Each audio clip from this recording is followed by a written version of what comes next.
Assalamualaikum warahmatullahi wabarakatuh. Waalaikumsalam warahmatullahi wabarakatuh. Sebelum kita memulai pagi hari ini, alangkah baiknya kita berdoa dulu ya untuk memulai kegiatan kita pada hari ini. Kepada Sandra Monica, silakan memimpin doa. Baiklah, sebelum kita belajar, marilah kita berdoa. Berdoa dimulai. Berdoa selesai. Nah, untuk selanjutnya Ibu akan mengabsen kehadiran kalian dulu. Melisa Fitri Mulyana, Sandra Monica, Saya Bu. Muhammad Fahmi Nasution, Yulia Fatma Harahap. Nah, baiklah, langsung saja kita masuk ke materi kita hari ini. Pada hari ini kita akan memasuki materi kita, yaitu tentang sistem pernapasan pada manusia atau yang biasa disebut dengan sistem respirasi. Nah, adapun tujuan kita untuk mempelajari tentang sistem pernapasan manusia ini, yaitu yang pertama, kalian itu harus mampu menganalisis fungsi organ pada pernapasan manusia. Yang kedua, kalian juga harus mampu mengidentifikasi alat-alat pernapasan pada manusia. Dan yang ketiga, kalian harus mampu menjelaskan kegunaan alat-alat pernapasan pada manusia. Dan yang terakhir, kalian juga harus menjelaskan hal apa yang mengganggu pada sistem pernapasan pada manusia. Nah, baiklah, ada yang tahu di sini tentang sistem, apakah itu sistem pernapasan pada manusia? Ada yang tahu? Jadi, pengertian sistem pernapasan manusia yaitu sebuah proses pertukaran gas oksigen dan karbon dioksida dalam tubuh organisme.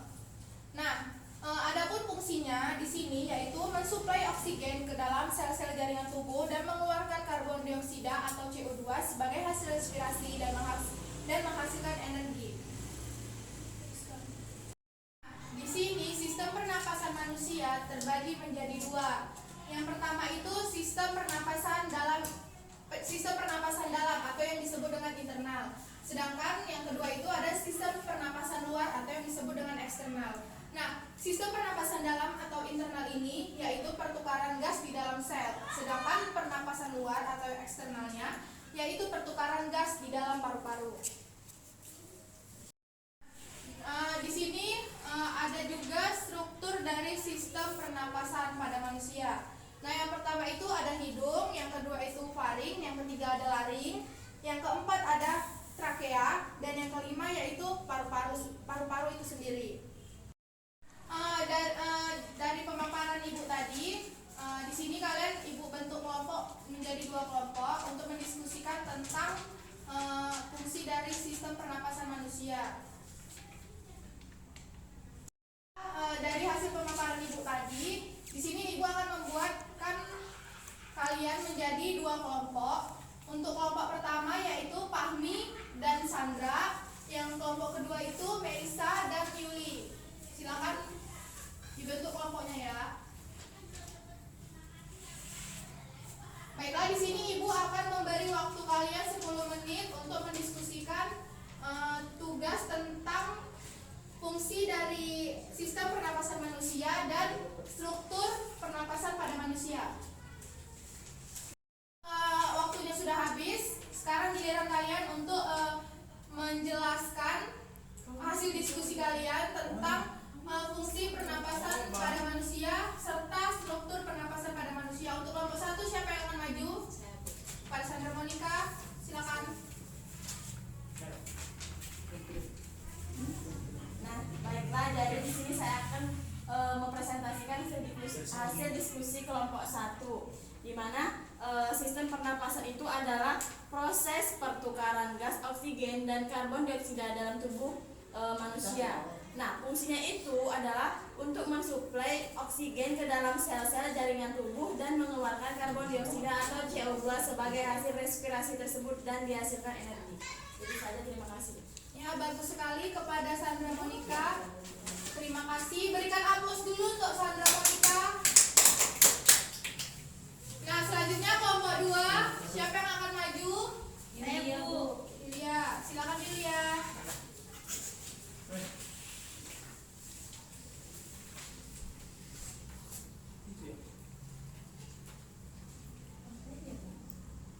Baiklah Yulia, silakan dipresentasikan. Baiklah, adapun struktur sistem pernapasan yaitu hidung. Rongga hidung dibagi oleh sekat rongga hidung atau septum nasib, rambut-rambut, dan lendir. Yang kedua itu ada faring, daerah di mana terjadinya persilangan jalur sistem pernapasan dan sistem pencernaan. Yang ketiga itu ada laring atau kotak suara. Mohon diperhatikan ya anak-anak. Pangkal tenggorok merupakan suatu saluran yang dikelilingi oleh cincin tulang rawan. Memiliki dua pasang lipatan. Lipatan sebelah kanan disebut pita suara sejati dan lipatan sebelah atas disebut pita suara palsu.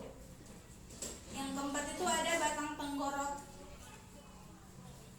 di mana dindingnya dibentuk oleh cincin tulang rawan. Di dalam rongga dada bercabang dua ke paru-paru kiri dan kanan.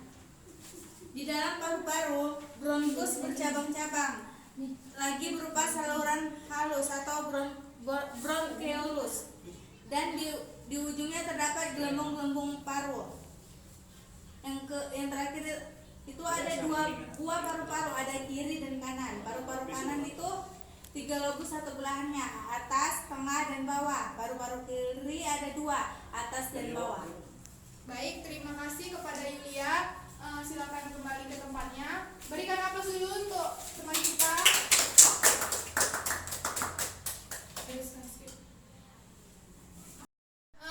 Baiklah, setelah kita melakukan hasil diskusi kelompok tadi, mungkin hanya itulah materi kita hari ini.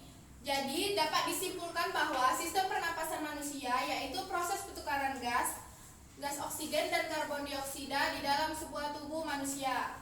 Nah, organ-organ yang meliputi dalam sistem pernapasan manusia yaitu ada hidung, faring, laring, trakea, dan paru-paru.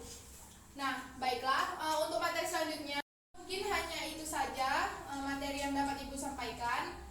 Untuk selanjutnya kalian baca-baca sendiri di buku kita yang telah disediakan. Kurang dan lebihnya Ibu mohon maaf. Wabillahi taufiq wal hidayah. Wassalamualaikum warahmatullahi wabarakatuh.